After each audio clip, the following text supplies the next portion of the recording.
ಮಿಂಚು ಮತ್ತೆ ನಂದಿನಿಯ ಕೈ ಹಿಡಿದು ಜೋಕಾಲಿ ಕಡೆಗೆ ಹೋಗಲು ಪ್ರಯತ್ನಿಸುತ್ತಿದ್ದಾಗ ನಂದಿನಿಯ ಫೋನ್ ಬ್ಯಾಗ್ ಒಳಗೆ ಕಂಪಿಸುತ್ತಲೇ ಇತ್ತು. ಆದರೆ ಆಟದಲ್ಲಿ ಮುಳುಗಿದ್ದ ಅವಳಿಗೆ ಅದು ಗೊತ್ತಾಗಲಿಲ್ಲ. ಮತ್ತೊಂದೆಡೆ ಮನೆಯಲ್ಲಿದ್ದ ವಿರಾಟ್ ಈಗಾಗಲೇ ಕೋಪ ಮತ್ತು ಆತಂಕದ ನಡುವೆ ಕುದಿಯುತ್ತಿದ್ದನು. ಅವನು 3ನೇ ಬಾರಿ ನಂದಿನಿಗೆ ಕರೆ ಮಾಡಿದನು. ಅದು ಸ್ವಿಚ್ ಆಫ್. ಆ ಶಬ್ದ ಕೇಳಿದ ಕ್ಷಣ ಅವನ ದವಡೆ ಬಿಗಿಯಾಯಿತು. ಕಣ್ಣುಗಳಲ್ಲಿ ಕೋಪ ಮಿಂಚಿತು. ಡ್ಯಾಮ್ ಇಟ್ ಎಂದು ಫೋನನ್ನು ಸೋಫಾದ ಮೇಲೆ ಎಸೆದನು. ಶಾರದಾ ಅಮ್ಮ ನಿಧಾನವಾಗಿ ಹತ್ತಿರ ಬಂದರು. ಸರ್, ಬಹುಶಃ ಹತ್ತಿರ ಎಲ್ಲಾದರೂ ಹೋಗಿರಬಹುದು. ಸ್ವಲ್ಪ ಹೊತ್ತು ಬಿಟ್ಟು ಹುಡುಕೋಣ. ಆದರೆ ವಿರಾಟ್ ಕೇಳುವ ಸ್ಥಿತಿಯಲ್ಲಿ ಇರಲಿಲ್ಲ. ಅವನ ಎದೆಯೊಳಗೆ ಹಳೆಯ ಭಯ ಮತ್ತೆ ಜೀವಂತವಾಗಿತ್ತು. ಒಮ್ಮೆ ಕಳೆದುಕೊಂಡ ನೋವು ಸಾಕಾಗಿಲ್ಲವಾ ಎಂಬ ಧ್ವನಿ ಅವನೊಳಗೆ ಕಿರುಚುತ್ತಿತ್ತು. ಅವನು ನೇರವಾಗಿ ತನ್ನ ರೂಮಿಗೆ ಹೋಗಿ ಬಾಗಿಲು ಜೋರಾಗಿ ಮುಚ್ಚಿದನು. ರೂಮಿನೊಳಗೆ ಮುಂದೆ ಹಿಂದೆ ನಡೆಯುತ್ತಾ ತನ್ನ ಕೋಪವನ್ನು ನಿಯಂತ್ರಿಸಲು ಪ್ರಯತ್ನಿಸುತ್ತಿದ್ದನು. ಅವನ ಕೈಗಳು ನಡುಗುತ್ತಿದ್ದವು. ಕಣ್ಗಳನ್ನು ಬಿಗಿಯಾಗಿ ಮುಚ್ಚಿಕೊಂಡನು. ಆದರೆ ಮನಸ್ಸಿನೊಳಗೆ ಒಂದೇ ದೃಶ್ಯ, ಮಿಂಚು ಎಲ್ಲೋ ಕಾಣೆಯಾಗಿರುವ ಭಯ. ಏನಾದರೂ ಹಾಕಿದ್ರೆ? ಆ ಆಲೋಚನೆ ಬಂದ ಕ್ಷಣವೇ ಅವನ ಉಸಿರು ಭಾರವಾಯಿತು. ಒಂದೆಡೆ ನಂದಿನಿ ಮತ್ತು ಮಿಂಚು ಆಟ ಮುಗಿಸಿಕೊಂಡು ಮನೆಗೆ ಮರಳಿದರು. ಪಾರ್ಕ್ನಲ್ಲಿ ಆಟ ಆಡಿದ್ದ ಖುಷಿಯಿಂದ ಮಿಂಚು ನಂದಿನಿಯ ಭುಜದ ಮೇಲೆ ತಲೆ ಇಟ್ಟು ಮಲಗಿದ್ದಳು. ನಂದಿನಿ ಅವಳನ್ನು ಜಾಗ್ರತೆಯಿಂದ ಎತ್ತಿಕೊಂಡು ರೂಮಿಗೆ ಕರೆದುಕೊಂಡು ಹೋದಳು. ಮೃದುವಾಗಿ ಹಾಸಿಗೆಯ ಮೇಲೆ ಮಲಗಿಸಿ ಅವಳ ಕೂದಲನ್ನು ಸವರಿದಳು. ಇವತ್ತು ತುಂಬ ಖುಷಿಯಾಗಿದೆಯಲ್ವಾ ಚಿಟ್ಟೆ ಎಂದು ನಿಧಾನವಾಗಿ ಅವಳ ಹಣೆಗೆ ಮುತ್ತಿಟ್ಟಳು. ಅದೇ ಸಮಯದಲ್ಲಿ ಬಾಗಿಲು ಜೋರಾಗಿ ತೆರೆಯಿತು. ವಿರಾಟ್. ಅವನ ಮುಖ ಕೋಪದಿಂದ ಕೆಂಪಾಗಿತ್ತು. ಕಣ್ಣುಗಳಲ್ಲಿ ಉರಿಯುವ ಆತಂಕ ಇನ್ನೂ ಕಡಿಮೆಯಾಗಿರಲಿಲ್ಲ. ನಂದಿನಿ ಹೆದರಿಕೆಯಿಂದ ಎದ್ದು ನಿಂತಳು. ಅವನು ವೇಗವಾಗಿ ಅವಳ ಬಳಿ ಬಂದು ಅವಳ 2 ಕೈಗಳನ್ನು ಬಿಗಿಯಾಗಿ ಹಿಡಿದನು. ಎಷ್ಟು ಧೈರ್ಯ ನಿನಗೆ? ಅವನ ಧ್ವನಿ ಕೋಪದಿಂದ ಕಂಪಿಸುತ್ತಿತ್ತು. ಯಾರನ್ನು ಕೇಳಿ ಮಿಂಚುವನ್ನು ಹೊರಗೆ ಕರೆದುಕೊಂಡು ಹೋಗಿದ್ದೆ? ಅವನ ಹಿಡಿತ ಗಟ್ಟಿಯಾಗಿತ್ತು. ನಂದಿನಿಯ ಮೃದುವಾದ ಕೈಗಳು ನೋವಿನಿಂದ ಕೆಂಪಾದವು. ಸರ್, ನಾನು ಶಟಪ್. ಅವನು ಮಧ್ಯದಲ್ಲೇ ಕೂಗಿದನು. ನಿನ್ನ ಕೆಲಸ ಮಿಂಚುವನ್ನು ನೋಡಿಕೊಳ್ಳುವುದು. ಅದನ್ನು ಬಿಟ್ಟು ಬೇರೆ ಅಧಿಕ ಪ್ರಸಂಗ ಬೇಡ. ಯಾರ ಪರ್ಮಿಷನ್ ತೆಗೆದುಕೊಂಡು ಹೊರಗೆ ಹೋಗಿದ್ದೆ? ನಂದಿನಿಯ ಕಣ್ಣುಗಳಲ್ಲಿ ಕಣ್ಣೀರು ತುಂಬಿತ್ತು. ಅವಳಿಗೆ ಏನಾದರೂ ಆಗಿದ್ರೆ? ವಿರಾಟ್ ಧ್ವನಿ ಈಗ ಕೋಪಕ್ಕಿಂತ ಭಯದಿಂದ ನಡುಗುತ್ತಿತ್ತು. ನಾನು ಏನು ಮಾಡಬೇಕಿತ್ತು? ನಿನಗೆ ಸ್ವಲ್ಪ ಬುದ್ಧಿ ಇಲ್ವಾ? ನಂದಿನಿ ಮಾತನಾಡಲಿಲ್ಲ. ಅವಳ ಗಂಟಲು ಬಿಗಿದುಕೊಂಡಿತ್ತು. ಅವನ ಕಣ್ಣುಗಳಲ್ಲಿ ಒತ್ತಿದ ಕೋಪ ಅವಳ ಹೃದಯಕ್ಕೆ ತಿವಿತಿತ್ತು. ಆದರೆ ಅವಳಿಗೂ ಗೊತ್ತಿತ್ತು, ಈ ಕೋಪದ ಹಿಂದೆ ಭಯ ಅಡಗಿದೆ. ಆದರೂ ಅವನ ಮಾತುಗಳು ಅವಳ ಮನಸ್ಸನ್ನು ಒಡೆದು ಹಾಕಿದವು. ಕಣ್ಣೀರು ಅವಳ ಗಲ್ಲದ ಮೇಲೆ ಜಾರಿತು. ವಿರಾಟ್ ಕ್ಷಣಕಾಲ ಅವಳ ಅಳುವ ಮುಖವನ್ನು ನೋಡಿದನು. ನಂತರ ಹಾಸಿಗೆ ಮೇಲೆ ಶಾಂತವಾಗಿ ಮಲಗಿದ್ದ ಮಿಂಚುವನ್ನು ಗಮನಿಸಿದನು. ಅವನ ಎದೆಯೊಳಗಿನ ಉಸಿರು ನಿಧಾನವಾಗಿ ಇಳಿಯಿತು. ಒಂದೇ ಒಂದು ಮಾತು ಕೂಡ ಆಡದೆ ತಕ್ಷಣ ರೂಮಿನಿಂದ ಹೊರಗೆ ಬಂದನು. ರೂಮಿಗೆ ಹೋಗಿ ಬಾಗಿಲು ಮುಚ್ಚಿದನು. ಅವನು ಜೋರಾಗಿ ಉಸಿರು ಬಿಡುತ್ತಾ ಗೋಡೆ ಹತ್ತಿರ ನಿಂತನು. ತನ್ನ ಕೈಗಳನ್ನು ನೋಡಿದನು. ಇನ್ನೂ ನಂದಿನಿಯ ಕೈಗಳ ಸ್ಪರ್ಶ ಉಳಿದಿತ್ತು. ನಾನು ಅವಳ ಮೇಲೆ ಏಕೆ ಹೀಗೆ ಕೂಗಾಡಿದೆ? ಅವನ ಮನಸ್ಸು ಪ್ರಶ್ನಿಸಿತು. ಆದರೆ ಅವನ ಅಹಂಕಾರ ಅವನನ್ನು ಮೌನವಾಗಿರಿಸಿತು. ಇನ್ನೊಂದೆಡೆ ನಂದಿನಿ ಹಾಸಿಗೆ ಅಂಚಿನ ಮೇಲೆ ಕುಸಿದು ಕುಳಿತಳು. ಅವಳ ಹೃದಯ ಇನ್ನೂ ನಡುಗುತ್ತಿತ್ತು.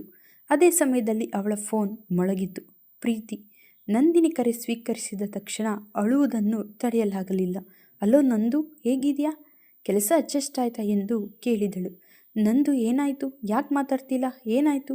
ಪ್ರೀತಿಯ ಆತಂಕ ಭರಿತ ಧ್ವನಿ ಕೇಳಿಸಿತು. ನಂದಿನಿ ಉಸಿರು ಕಟ್ಟಿಕೊಂಡೇ ಎಲ್ಲವನ್ನೂ ಹೇಳತೊಡಗಿದಳು. ವಿರಾಟ್ ಕೂಗಿದ್ದು, ಅವಳ ಕೈ ಹಿಡಿದಿದ್ದು, ಅವಮಾನ ಮಾಡಿದ್ದು, ಪ್ರೀತಿ ಕೋಪದಿಂದ. ಅವರಿಗೆ ಇಷ್ಟು ಧೈರ್ಯ ನಿನ್ನ ಮೇಲೆ ಹೀಗೆ ಮಾತನಾಡೋಕ್ಕೆ?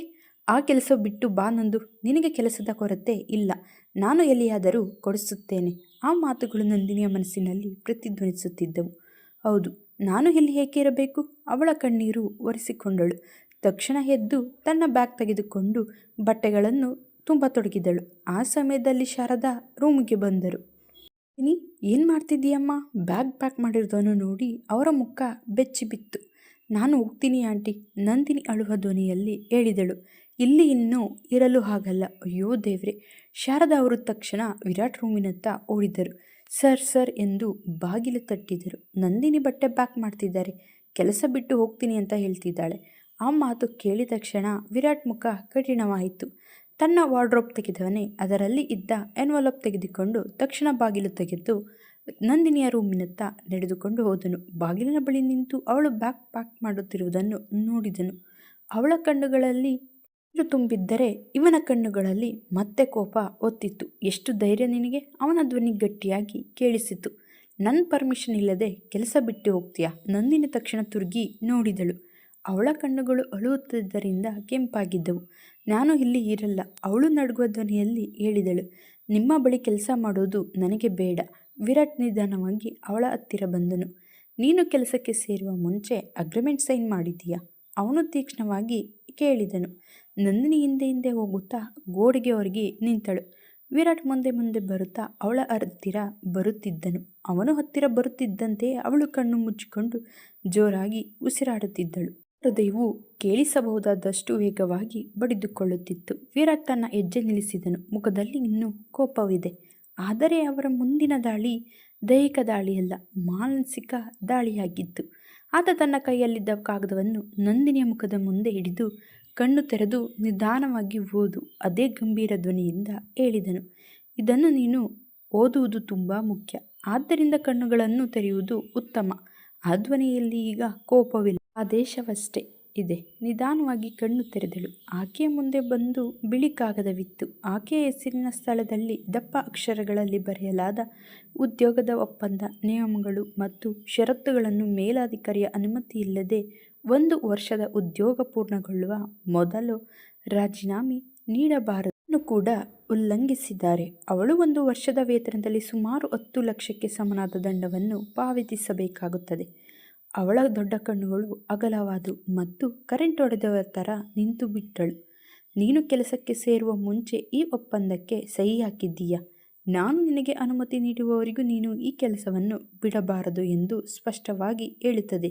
ನೀನು ಹೊರಡಲು ಬಯಸಿದರೆ ನೀನು ಈ ದಂಡವನ್ನು ಪಾವತಿಸಬೇಕು.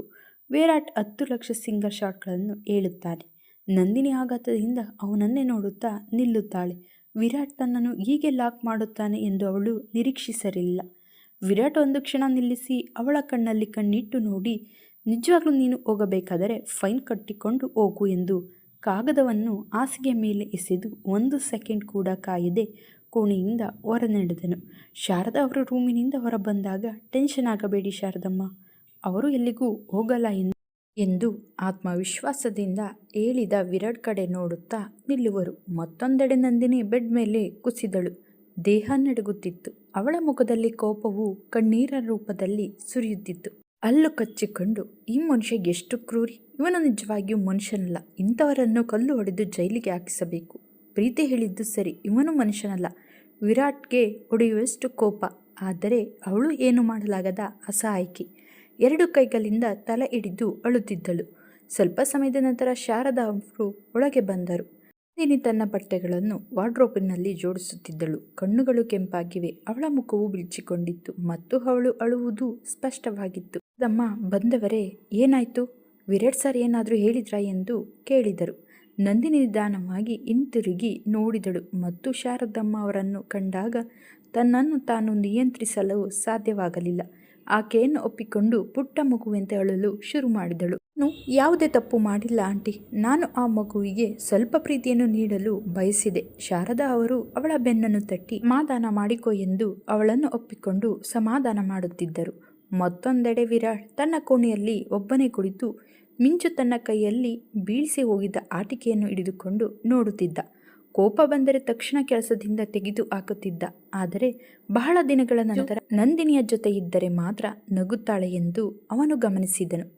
ಮಿಂಚು ಅಲ್ಲಿ ಬದಲಾವಣೆ ತರಲು ನಂದಿನಿಯಿಂದ ಮಾತ್ರ ಸಾಧ್ಯ. ಏಕೋ ಗೊತ್ತಿಲ್ಲ, ಅವನಿಗೆ ಕೂಡ ಹಾಗೆ ಅನಿಸುತ್ತಿತ್ತು. ಅದಕ್ಕಾಗಿ ಅವನು ಅಗ್ರಿಮೆಂಟ್ ಸಹಾಯವನ್ನು ತೆಗೆದುಕೊಂಡನು.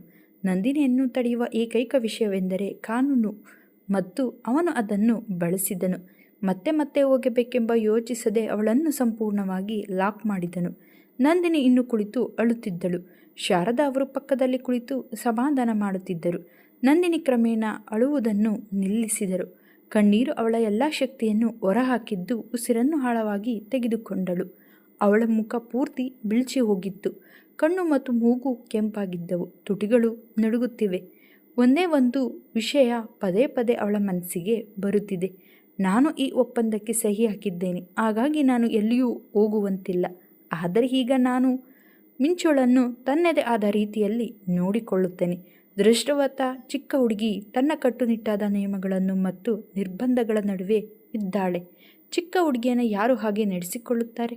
ವಿರಾಟ್ ಮನುಷ್ಯನೇ ಅಲ್ಲ, ರಾಕ್ಷಸ ನೀನು, ನಂಬರ್ 1 ರಾಕ್ಷಸ ನೀನು ಎಂದು ಮನದಲ್ಲೇ ಅವನನ್ನು ಶಪಿಸುತ್ತಿದ್ದಳು. ಶಾರದಾ ಅವರು ಅಡುಗೆ ಕೋಣೆಗೆ ಹೋದರು. ನಂದಿನಿ ಮಿಂಚು ಮುಗ್ಧಳಾಗಿ ಮಲಗಿರುವುದನ್ನು ನೋಡುತ್ತಾಳೆ.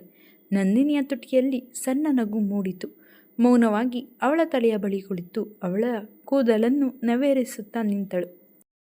ಚಿಕ್ಕಪ್ಪ ನನ್ನಂಥ ಹುಡುಗಿಗೆ ಹೀಗೆ ಮಾಡುತ್ತಾರೆ. ನಿಮ್ಮ ಚಿಕ್ಕಪ್ಪ ಸುಂದರವಾಗಿದ್ದಾರೆ, ಹಾಗೆ ಒಳ್ಳೆಯ ಹೃದಯವಿದೆ ಅಂದುಕೊಂಡಿದ್ದೆ. ಆದರೆ ಅವರು ತುಂಬ ಕೆಟ್ಟವರು, ಒಳ್ಳೆಯ ಹೃದಯ ಕೂಡ ಇಲ್ಲ. ನಿಮ್ಮ ಚಿಕ್ಕಪ್ಪ ಒಟ್ಟು ಪೆಡಂಭೂತ ಎಂದು ಮನದಲ್ಲೇ ಗೊಣಗುತ್ತಾ ಶೂನ್ಯದತ್ತ ನೋಡುತ್ತಿದ್ದಳು. ಅವಳ ಕಣ್ಣುಗಳು ಮತ್ತೆ ಮತ್ತೆ ಒದ್ದೆಯಾಗುತ್ತಿದ್ದವು.